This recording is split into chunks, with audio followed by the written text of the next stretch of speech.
Good morning everyone, welcome to my channel Tania কি দুনিয়া। তোমরা সবাই কেমন আছো? আশা করি ভালো আছো, আমিও খুব ভালো আছি।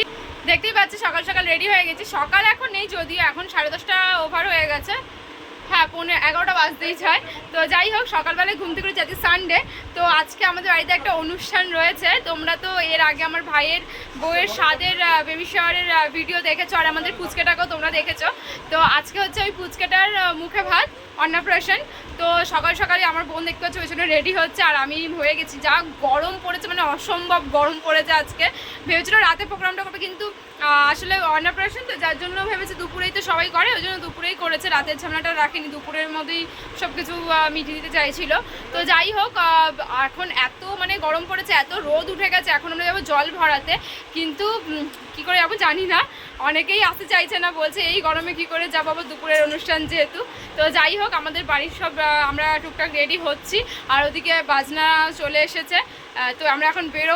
আর আমি একটা হালকা ফুলকার মধ্যে কুর্তি পরে নিয়েছি, আর ও দেখতে পাচ্ছে একটা কুর্তি পরে নিয়েছে। ভেবেছিলাম অন্য কিছু পরবো, কিন্তু সেসব আর কিছু পরা হচ্ছে না। দুপুরবেলা ভেবেছি শাড়ি পরবো, এখন জানি না কি করব। তো যাই হোক, আজকে হচ্ছে আমাদের পুচকেটার 6 মাসের আজকে অন্নপ্রাশন হচ্ছে আমাদের আর পুচকেটার। তো যাই হোক, ছোট আমাদের বাড়ির সব থেকে প্রথম মানে ছেলের ঘরের মানে কি বলে নাতির আমার ঠাকুমার মানে পুতি, আমাদের বংশে প্রথম পুতি যাকে বলে। তো সবার ছোট এখন আপাতত, আর ছোট ছেলের ঘরে সবার বড় ছেলে, যেহেতু মানে ও যেহেতু প্রথম হয়েছে, আমাদের তো কারো এখনো বিয়ে টিয়ে হয়নি। তো যাই হোক, সকালে টিফিন করা হয়ে গেছে, আর সকালে লুচি আর আলু তরকারি ছিল, টিফিন করা হয়ে গেছে। সেগুলো তোমাদের ভিডিও দেখাতে পারিনি, তো রেডি ফেডি হয়ে একদম তারপরেই দেখালাম। আর এবার যাবো, আমরা বেরাবো জল ভরতে। কী করে যাবো জানি না, তো চলো তোমাদের সঙ্গে শেয়ার করি আজকে সারাদিন কী কী হয়।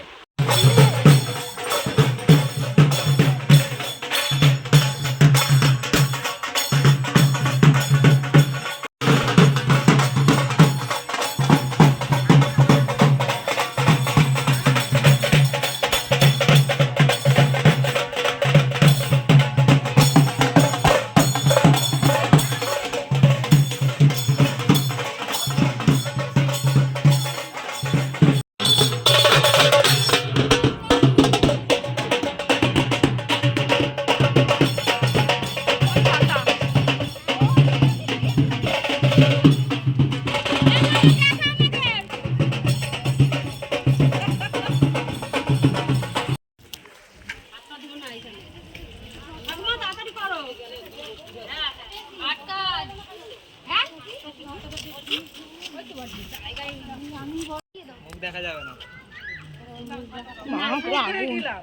বডি দেখলেই হবে। না মুখ দেখা লাগবে না। আরে মুখ দেখলে বেটাটা পূজা হয়ে যাবে। 5 জনে ধরতে 3 জনে ধরো না। না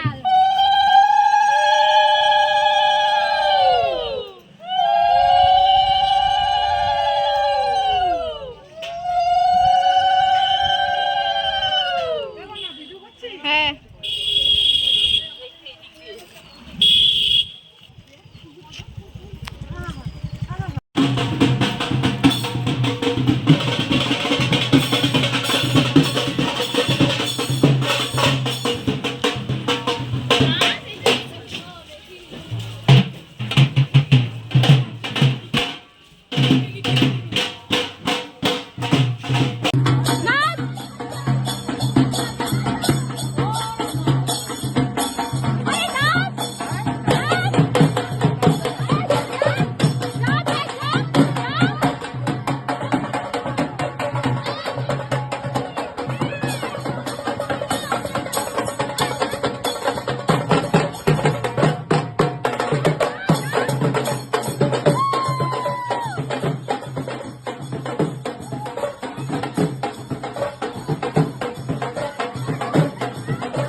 বুগু কই বুগু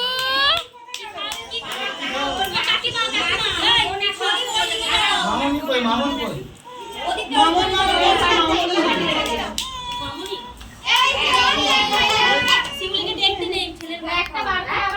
হ্যাঁ ও আসবে না ও দেখবে না ও সবকিছু দিয়ে মাখায় মাখিয়ে দুটো পায়েস দাও আগে পায়েস দাও মুখে আগে তো পায়েস দাও আমি ধরাতে পারি না হয়ে গেল ভাত হয়ে গেল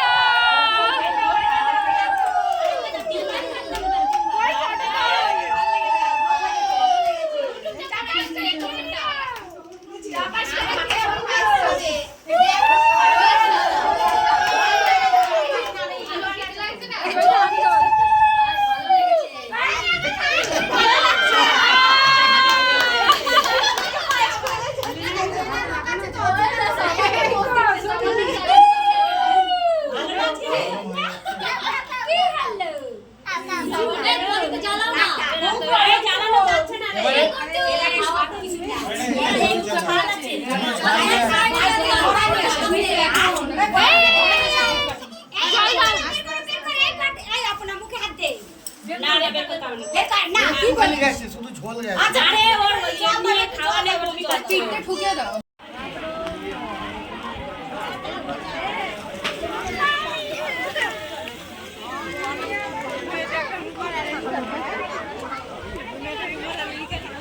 আলু ভরে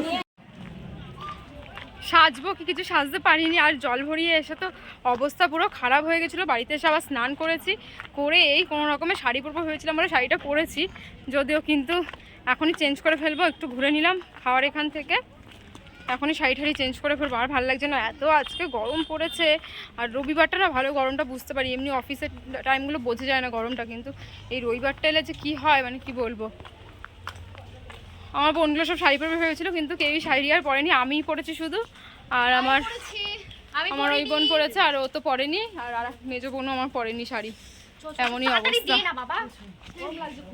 এখন। এমন টাইম, খাওয়ার টাইমটা এমন হয়ে গেছে যে ওখানটা পুরো ভিড় হয়ে গেছে। তারপরে ফুচকার স্টল দিয়েছে, কোল্ড ড্রিঙ্কস দিয়েছে, সেই জন্য আবার অত ভিড়। এবার দেখা যাক, কিছু লোক বাড়িতে যারা আছে তাদেরকে বাড়িতেই বসানোর ব্যবস্থা করা হবে, কিছু করার নেই। কারণ খাওয়ার টাইম এখনই সবার তাড়াও থাকে, আর গরমের মধ্যে কেউ বসতেও চাইছে না, যার জন্য এদিক ওদিক করে বসিয়ে দেওয়া হবে। আর শাড়ি পরে থাকতে পারলাম না, চোখ মুখের অবস্থা দেখতে পাচ্ছ খুবই খারাপ, ঘেমে ঠেমে একবার একাকার। শাড়ি চেঞ্জ করে একটা কুর্তি পরে নিয়েছি স্লিভলেস, আর পারছি না, মানে এতটাই গরম পড়েছে না আজকে ধারণা করতে পারবে না। তার মধ্যে বাড়িতে আবার খেতে বসিয়েছে, সেখানে একটু হেল্প করছিলাম, ঘেমে পুরো চান হয়ে গেছি। অনুষ্ঠান শেষ হয়ে গেছে, আর আমরা এখানে সবাই মিলে দেখো বসে আড্ডা মারছি। আর একজন শুয়ে পড়েছে রূপচর্চা করার জন্য। আর এখানে দেখো আমাদের মুখ চোখ দেখলেই বুঝতে পারবে সবাই ভীষণ পরিশ্রম করেছে, আজকে গরমে সব নাজেহাল অবস্থা হয়ে গেছিলো আর কি বলবো। আর এখানে আমরা চেঞ্জ করে নিয়েছি, আর একটু পাখার হাওয়া খেয়ে নিয়েছি, আর আড্ডাও মারছিলাম। চার বোন অনেকদিন পর আবার একসাথে হয়েছে, আর বোনেরা একসাথে হলে যা হয় বুঝতেই পারছো। Good evening everyone. কালকে তো আর এমন পরিস্থিতি হয়ে গেছিলো গরমের জ্বালায়, আর ভিডিও করতে তো কিছু পারিনি। তো আজকে আবার ভিডিওটা স্টার্ট করলাম। এই অফিস থেকে এসে স্নান টান করে নিয়েছি, দেখতে পাচ্ছি চুল এখনও ভেজা, স্নান করেছি। তো এখন রেডিও হয়ে গেছে, একটা কুর্তি পরে নিয়েছি দেখতেই পাচ্ছ। আর এখন যাব হচ্ছে মেলায়, আমাদের পাড়াতে মেলা বসেছে, পরশুদিন গিয়েছিলাম। আর কালকে তো যেতে পারিনি, কারণ কালকে তো বাড়িতে অনুষ্ঠান ছিল, যার জন্য কালকে যেতে পারিনি। আজকে একটু যাবো, ঘুরে আসবো। বোনদের সবাই মিলে যাওয়ার কথা ছিল, কিন্তু সবাই হয়তো যাবে না, যে যার মতন বেরিয়ে গেছে। তো আমি এখন যাব মেলাতে, আর দুই দিয়ে সুব্রত যাবে, ওদের বাড়ির সাথেই একদম মেলাটা বসেছে, মানে বাড়ির পাশেই মাঠ একদম, মানে তো গেট থেকে বেরালেই মাঠের গেট এরকমই। তো যাই হোক, এখন যাবো, রেডি হয়ে গেছি, চুলটা এখনও শোকায়নি, ফিরে চলেই যেতে হবে মনে হচ্ছে, আর যেহেতু আজ লেট হয়ে গেছে, বাসও লেট করে পেয়েছি, ওই জন্য বাড়ি আসতে আসতে 7:30 বেজে গেছে, এখন 9টা বাজতেই যায়। তো এখন বেরোবো। আর ভিডিওটা কালকে কন্টিনিউ করতে পারিনি, কারণ কি এই গরমের মধ্যে এমনই পরিস্থিতি হয়ে গেছিলো যে ভিডিও আর করতে পারিনি। দেখতেই পেলে শাড়ি পরেছিলাম, কিন্তু শাড়ি পরে আর আমি থাকতে পারিনি, যার জন্য বেরিয়ে ওই ক্লাবে গিয়েছিলাম, ক্লাব থেকে আবার বাড়ি এসেছি, ব্যাস শাড়ি আমি ঘুরে ড্রেস চেঞ্জ করে ফেলেছিলাম, কুর্তি পরে নিয়েছিলাম। তো এতটাই গ্যাদারিং হয়ে গেছিলো যার জন্য আর ভিডিও সেরকম করতে পারিনি, বাড়িতেও খেতে বসাতে হয়েছিল, এরকম একটা পরিস্থিতি হয়ে গেছিলো, যেহেতু দুপুরবেলার অনুষ্ঠান। তো যার জন্য এত ভিড় হয়ে গেছিলো যে ভিড় সামাল দেওয়া যাচ্ছিলো না, আর ওখানে স্পেসটা কম হয়ে গেছিলো বাড়িতে, ওই জন্য সবাইকে অনেকজনকে বাড়িতে বসিয়ে দেওয়া হয়েছিল।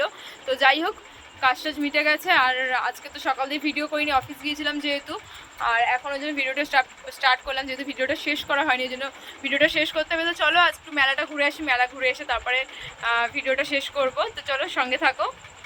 আমরা 4 জন মিলে চলে যাচ্ছি মেলাতে। আমার ভাইয়ের বউ রয়েছে, দাদার বউ রয়েছে, বৌদি রয়েছে, আমার বোন রয়েছে, আমি রয়েছি। তো 4 জন মিলেই যাচ্ছি আজকে মেলায়। পাড়ার মেলা তো প্রতিদিনই যাওয়া হয়।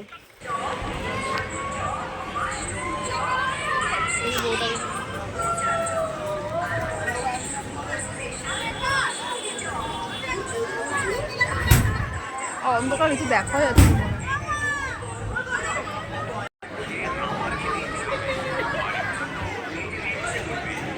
দেখা যাচ্ছে না ওদেরকে।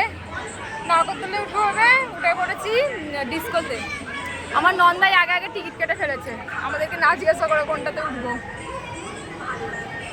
4 জনেই এসছি, আমার ছোটো বোনটা আসেনি, আর একটা বোনও আসেনি, ও বেরিয়েছে, আমার ছোটো বোনও বেরিয়েছে, ওই জন্য আমরা 4 জনই চলে এসেছি।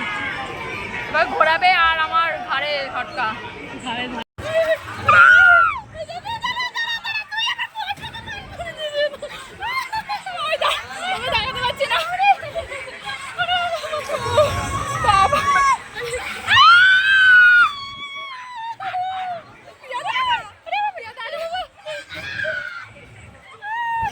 এই ভিডিওটা করে দিয়েছে একটা দাদা, পাড়ারই একজন দাদা। তো দাদাটা বলছে চেল্লা চেল্লা, আমি ভিডিও করছি তোদের আর আমাদের দেখতে পাবে। এই যে দেখো আমি আর বোন এই যে সামনেই রয়েছে, ভীষণ চেল্লাচ্ছিলাম, ভয়ও পাবো কিন্তু উঠতে ছাড়বো না। আর এদিকে দেখো ব্রেক ডান্স থেকে নেমেই আমরা সবাই বসে পড়েছি। আবার ভাবছিলাম নাগরদোলায় উঠবো, কিন্তু আমি আর ওঠার কথা ভাবিনি, ওরা সব বলছিল, কিন্তু আমি বলছি তোরা ওঠ, আমি এখানে বসে রয়েছি। আর এমনই অবস্থা না, গিয়েই প্রথমেই ব্রেক ডান্স উঠে পড়েছি, আর কিছু খেতে ইচ্ছা করছে না, শুধু গা গোলাচ্ছে। তো যাই হোক, ব্রেক ডান্সে ওঠার পর আর নাগরদোলায় আমি আর ওঠার রিস্কটা নিইনি। এখানে বোন আর আমি উঠে পড়েছি টয় ট্রেনে। আমার টয় ট্রেনটা বেশ ভালো লাগে, এখন বেশিরভাগ মেলাতে গেলে না শুধু টয় ট্রেনে উঠে। আর এখানে দেখো রয়েছে সুব্রত আর একটা দাদার ছেলে। আমরা এই 4 জনে মিলেই টয় ট্রেনে উঠেছিলাম, ভাইয়ের বউ আর দাদার বউ ওঠেনি, ওরা আমাদের পুচকেটা ছিল বলে ভাইয়ের বউ চলে গিয়েছিল, কারণ কি পুচকেটা ঘুম থেকে উঠে গিয়েছিল আর কাজ ছিল বলে ফোন করেছিল, যার জন্য ওকে বাড়ি চলে যেতে হয়েছে। আমাদের পুচকেটাও একদিন মেলায় ঘুরে গেছে, ওকে আবার মেলায় নিয়ে আসবো। পাড়ার মেলাতে অনেকবারই আসা হয়, বলতে গেলে রোজই আসা হয়। আগে যখন আমরা পড়াশোনার লাইনে ছিলাম, তো তখন তো প্রত্যেক দিন ছুটির পরেই 10 টাকা থাকুক 20 টাকা থাকুক তাই নিয়ে আগে মেলায় চলে আসতাম। এখন আর সেইভাবে হয় না, এখন তাও যাই না এরকম না, বোন আর আমি প্রায় একদিন পরপরই মেলায় যাচ্ছি। আর আগের সময়টা আলাদা ছিল, এবারও প্ল্যান হয়েছিল যে বন্ধুরা মিলে মেলায় আসবো, কিন্তু অনেকের বিয়ে হয়ে যাওয়ার কারণে সবাই একসঙ্গে ঠিক টাইমটা করে উঠতে পারিনি এখনও পর্যন্ত, তাই বন্ধুরা মিলে মেলায় আসা হয়নি। যাই হোক, ভিডিওটা আর বেশি বড় করলাম না, এখানেই শেষ করছি। কিছু ভালো লাগলে অবশ্যই লাইক কমেন্ট আর আমার চ্যানেলটিকে সাবস্ক্রাইব করবে। টাটা, গুড নাইট, দেখা হচ্ছে নতুন কোনো ব্লগে। আর এখন মেলা ঘুরে কিছু খাওয়া দাওয়া করে বাড়ি চলে যাব। আজকের মতন টাটা।